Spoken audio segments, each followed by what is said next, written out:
magandang araw po. Kumusta po kayo? Bali po ngayon ay kami nasa bahay ng barkada ni John Paul at kami daw po ay magluluto ng bayuko pong kinuha nila kagabi. Ayan po si John Paul at naghuhugas po na yung mga nakuha po nila kagabing mga bayuko. Ayan po siya. Malalaki rin naman po siya. Ito po ay papakuluan pa at saka po tatanggalin pa sa bahay.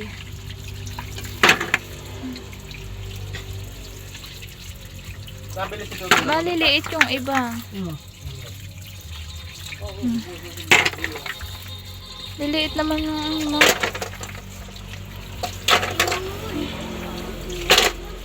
Madami din han eh. Mga ilang peraso yan? Baka nasa 50. 20 na yun. Baka daw po nasa 50 peraso yung kanilang nakuha.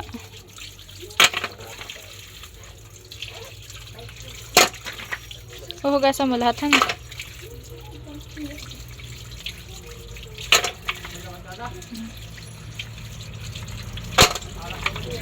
Dami ah. Ayan, naputpuno na yung kaserolang paglalagaan. Nasa ilan? 63. 63 peraso daw po siya. Isang puno. Ayan na po at kay John Paul na isinalang na po siya sa kalan. Ilan muna ako muna ang padaan. Nilagyan na po ito ni John Paul ng tubig. Ayan po yung gagamitin namin sa pagluto po ng bayuko. May oyster sauce po. Ito po ay asin, may toyo, bawang at sibuyas, saka po luya. Tapos po ay may paminta. Yan lang po siya. Nilagyan din po ni John Paul yung paglaga niya ng tanglad. Ito po siya. Nilagyan po niya 2 piraso. Ayan po, tapos na ni John Paul gayatin yung mga ricado. Ito po ay bawang, sibuyas, luya at sili. Bell pepper po yan. Tapos po dito sa kabilang pinggan ay akin na pong ni gutay ni tanggal ko na po sa tangkay yung dahon ng sili. At amin pong lalagyan. Yan po. Yan po si John Paul at binabantayan po niya yung kanyang gawang bayuko na pinapakulo. Kami po doon nagluto sa barkada po ni Paul at nandoon po yung bayukong kanila kagabing kinuha. Ayan po, tapos na ni John Paul gayatin. Nagkain pa ng tinapay. Kasama din po namin ang baby Orin. Hi! Oo. Nitatanggalan po ni John Paul ng buto yung mga bell pepper. Yan po.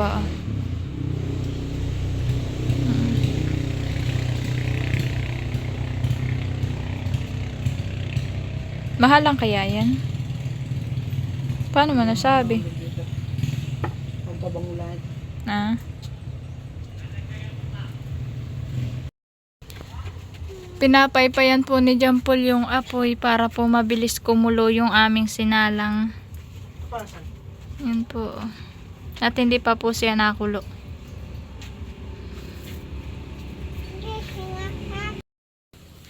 Si baby Oren po yung nadede. Natulog na ikaw, han eh. Pagkatapos mo magtinapay nagdede ka? Ay, galing naman. Ano po? Ay, opo. Tinatapasan na din po ng barkada ni John Paul yung niyog. Yan po si Ernie. Yan po. 2 buo pong niyog ang kanilang igagata doon sa bayuko. Ang gamit po na yung pantapas ay palakol.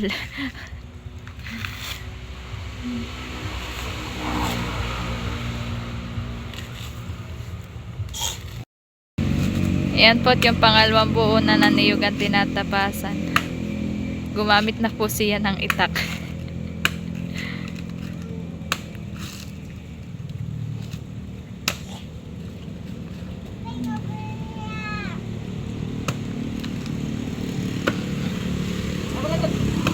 Ah, pang ganayon. Para nga naman po mabilis. Hindi naman po yan basta-basta mababaak pag ganyan. Diyan naman po yung makapal yung bunot.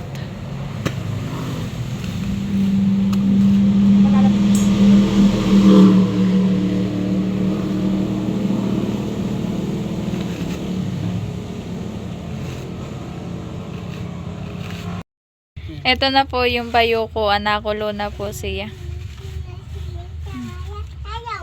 Bago palaang po. Ayan na po, tinatanggalan na po ni Jampol. Ganito lang po yung kinukuha niya. Ito lang po siya. Hindi na po sinasama yung mga bituka ng bayuko. Dito po ni Jampol nilalagay. Hindi. Ito po, tatlo na po yung nakuha niya. Ay, nalinis niya. Ito po ilalamasin pa sa asin po. Lalamasin pa ito. Para po matanggal yung kanyang dulas. Yan po. Madami-dami din po yung tatanggalan ni Jampol at yan po ay 63 peraso.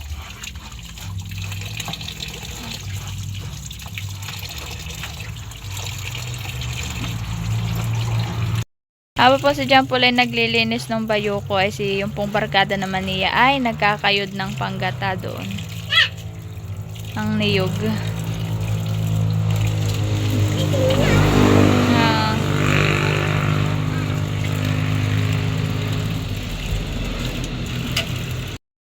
Habang pong kay Jampol pa pong nikukuhan ay nilalamas ko po siya sa tanglad. Para po mabilis na pong tanggalan mamaya yung dulas niya. Ang kinakain naman po ng mga ito yung mga dahon pula. At ito po sa bundok nila kinuha.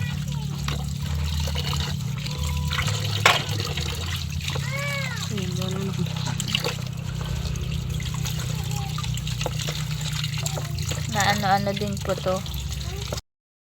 Ayan po, at malapit na ni Jampol matapos tanggalan sa shell niya yung mga bayuko. Kakaunti na po yun nandun sa kaserola. Taba. Bayan daw po yung taba.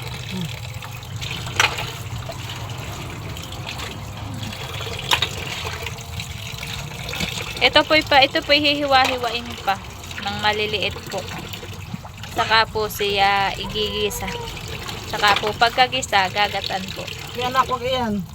Ayan po.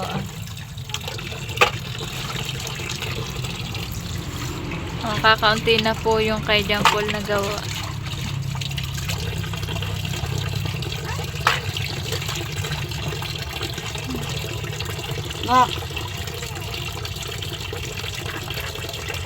Mahirap yung tanglit, madulas.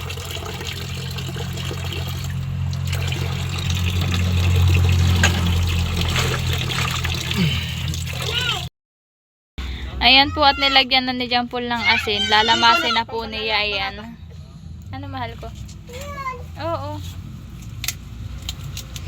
Yan naman po hihuhugasan pa. Yan naman pong asin na nilagay na yan. Yan po matatanggal pa po at yan hihuhugasan pa ni Jampol pagkalamas.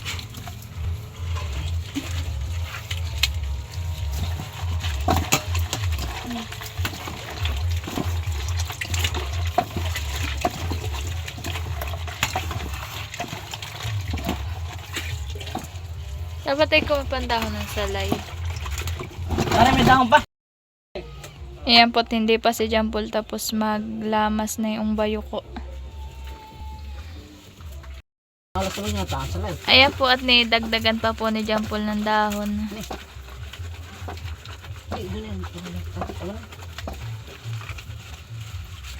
Hindi yan matalas ah.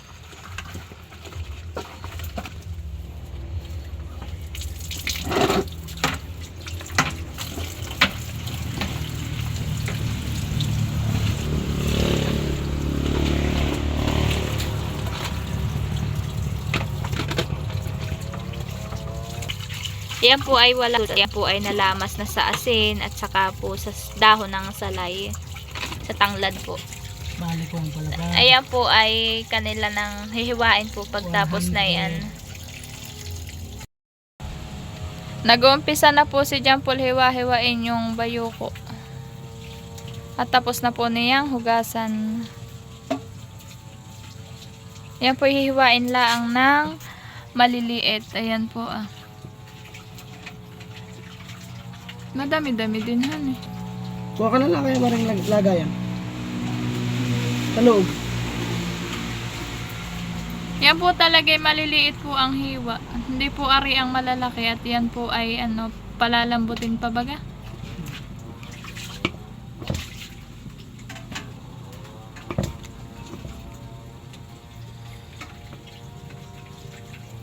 Pare ka maghiwa. Ipigayin ko na. Ganyan po siya kadami.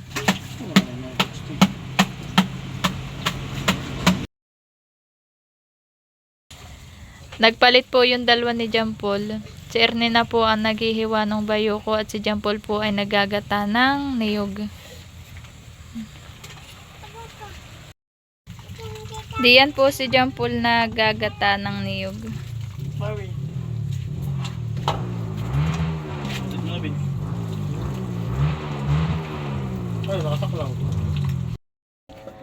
Ayan po, tinutulungan na ni John Paul maghiwa. At madami din po yung hiwain, no? Tapos po ang hiwa ay maliliit pa ay lalo pong mabagal. Kaya po pinagdalawahan na nila. Blender.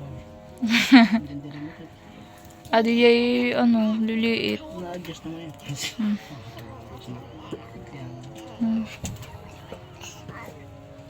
Pwede kantahan ba kayong kami ko na yun? Alin? Yung kay Ori?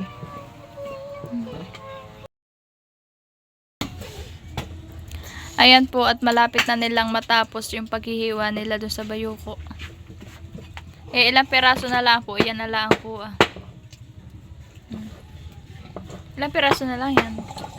6? Patagal lang po sila at gawa ng maliliit nga po yung hiwa.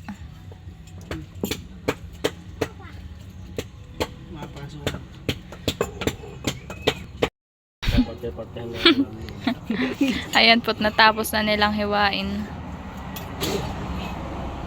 Last na po yan ah. Yan.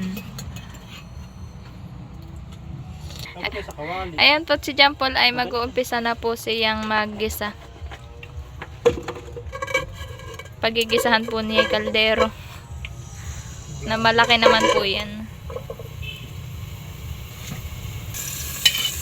Yan po, uunahin po niya pagigisa ay yung luya. Bango na luya pag ginigisahan. Tipid ko pula. Bango kaya.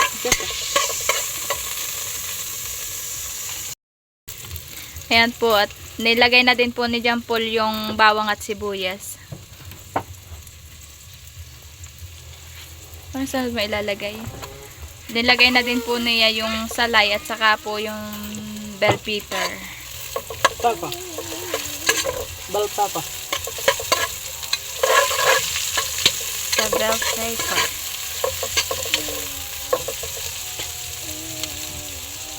Lagay mo na din.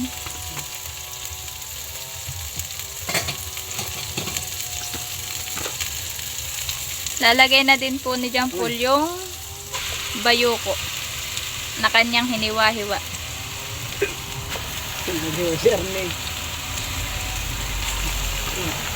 Yun yung hiniwa-hiwa. Yan.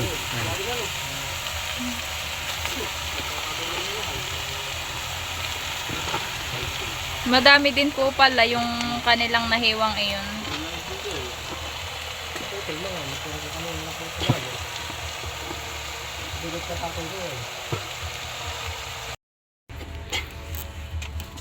Lagyan mo na ng paminta. Para balik ako at okay. Yun, paliligo ka na din. Ayan po, at lagyan ay po ni John Paul ng paminta. Ilang lalagay mong paminta? Ilang kamaligot to? Dalawang sachet. Tatlo. Bakit mo talaga bibis ka na lang? So ayan po't nalagyan na. Ang paminta. Ba't ayaw pala Lalagyan din po ni Jampol ng oyster sauce. Nilahat po niya yung isang sachet. Tapos po lalagyan na po niya ng toyo.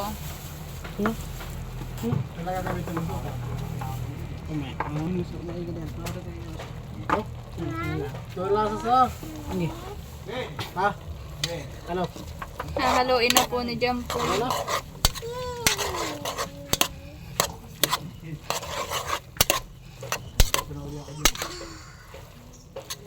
Mabangan eh. Ano to? Naka ano na? Ayun po't lalagyan na din po ni Jampol ng gata. Yan po ipapaiga-igahin po ni Jampol. Saka po ilalagay yung unang gata. Lang sa toyo. Ayan po, nilagyan na din po ni Jampol ng suka. Ayan, nakulo-kulo na yan. Ahonin ko na po. Ito na po siya.